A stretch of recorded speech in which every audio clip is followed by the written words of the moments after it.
देखो, सबसे पहली बात हमारी कमजोरी क्या है, हम परेशान हो जाते हैं।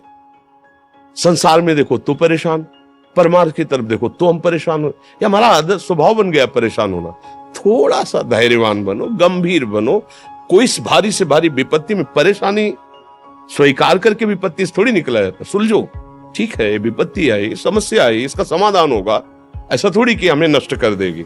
अगर अभी हमारी बड़ी हानि हो जाती है, हम कल इससे बड़ा लाभ प्राप्त कर सकते हैं। हमको एकदम बिल्कुल गंभीर रहना है, इतने कमजोर नहीं बन जाना।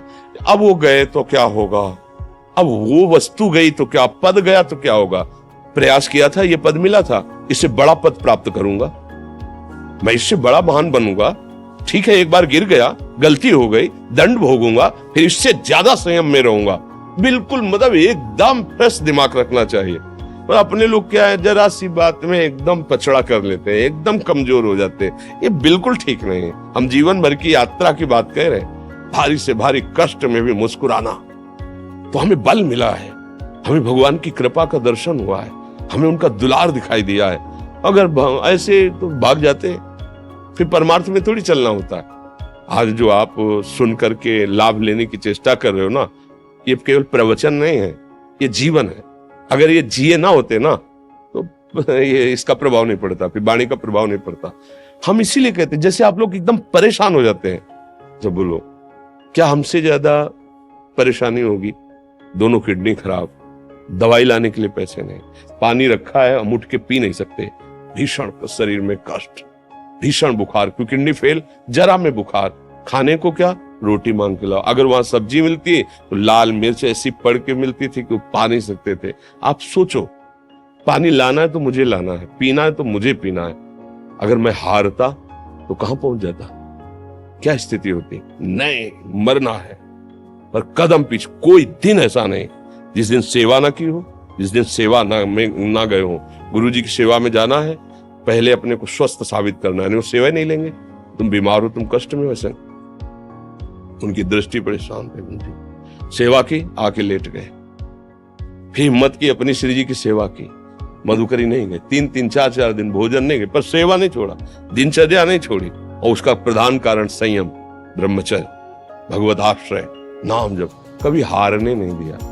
अभी भी थोड़ी देर बाद डायलिसिस शुरू हुआ, हारने, आपको हारे हुए नजर आ रहे हैं। शरीर में पीड़ा है, किडनी फेल है, ऐसा थोड़ा स्वस्थ बैठे, पीड़ा है, बार बार प्यास लगती है, थोड़ा थोड़ा पानी मिलता है, हर, लेकिन हम आनंदित हैं, हम प्रसन्न हैं, हम लड़ाई में हारे नहीं हैं, ना हारेंगे, हम जीत चुके हैं, हम अपने मालिक के भरोसे में अपना सब बात। तो वो, ये हम अपनी बड़ाई नहीं बता रहे, हम आपको बता रहे समस्या। सोचो, तुम्हारे पास तो माँ है, भाई है, बहन है, परिवार है, कोई ना कोई तो है ना। मेरा किसी ने कभी जीवन में ध्यान भी नहीं दिया, क्यों? बचपन से बाबा जी बन गए, किसी से प्यार नहीं, किसी से संबंध नहीं, कोई जानकारी नहीं, हम कहाँ हैं, वो कहाँ, किसी से कोई मतलब नहीं। अच्छा, जवान साधु कौन श्रद्धा करे?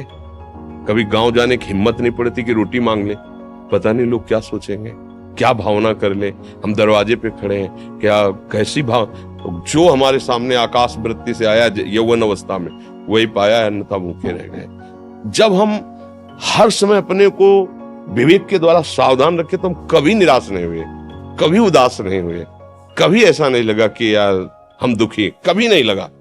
उसी का फल है कि उस सुख का संकेत मिल गया जहां दुख की निशानी भी नहीं है। वही उसी के बच्चे हो, हम सब उसी धातु से बने हुए हैं। हम इतना क्यों परेशान हो जाते हैं? हम ये देखते हैं, अपने लोग थोड़ी बात बिगड़ गई, परेशान, नहीं बिगड़ी तो बिगड़ जाने की संभावना में परेशान है। आज सुख है, लेकिन कल सुख छिन जाएगा, तो हम आज के सुख में सुखी ना होकर कल के दुख की आने की संभावना में हम भयभीत हो। तब क्या हमारी सोच रह गई? हमको इतना बलवान बनना है कि सुख और दुख दोनों हमको छू न सके। भारी से भारी सुख की व्यवस्था है तो अहंकार नहीं, हर्षित होकर किसी का अपमान न करे कि हम धनी, हम पदाधिकारी, अमुक। भारी से भारी दुख आया तो हमें किसी के सहयोग की जरूरत नहीं, हम फिर अपने कदम बढ़ाएंगे, हम फिर जुड़ी हुई अपनी भावनाओं को सजाएंगे। मस्त जीवन, एकदम तुम अविनाशी के बच्चे हो।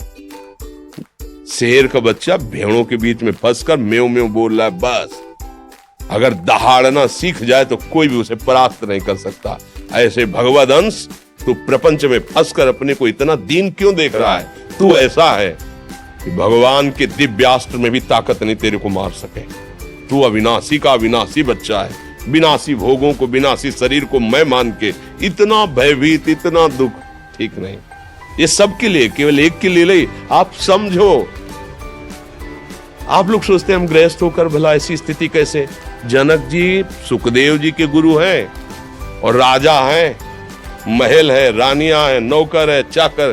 क्या सुखदेव जी जिनके शरीर में लंगोटी भी नहीं है, दिगंबर, परमहंस के गुरु है जनक जी जो राजा हैं। समझो आप ऐसा ना सोचे कि हम नौकरी कर रहे हैं, हम संसार में, हम गृहस्थ हैं, हम आध्यात्मिक की ऊंचाई पर नहीं चढ़ सकते। नहीं, आप एक सरकारी नौकरी या आप किसानी या व्यापार करते हुए आप एक अध्यात्म की ऊंचाई में चढ़ सकते हैं। और अध्यात्म ही है जो तुम्हें इस माया के दुख सुख से ऊपर उठा सकता है। दूसरा, चाहे जितनी संपत्ति आ जाए, आप सुखी नहीं हो सकते। सब देख लो, आंख खोल के देख लो, अध्यात्म ही है जो तुम्हें हर कष्ट सहकर मुस्कुराकर जीने का रास्ता बता देगा कि आप आनंदित हो जाओगे। कुछ नहीं बिगड़ा, अध्यात्म है तो कुछ नहीं बिगड़ा, अध्यात्म नहीं है तो कुछ नहीं बना, कुछ हाथ नहीं लगने वाला।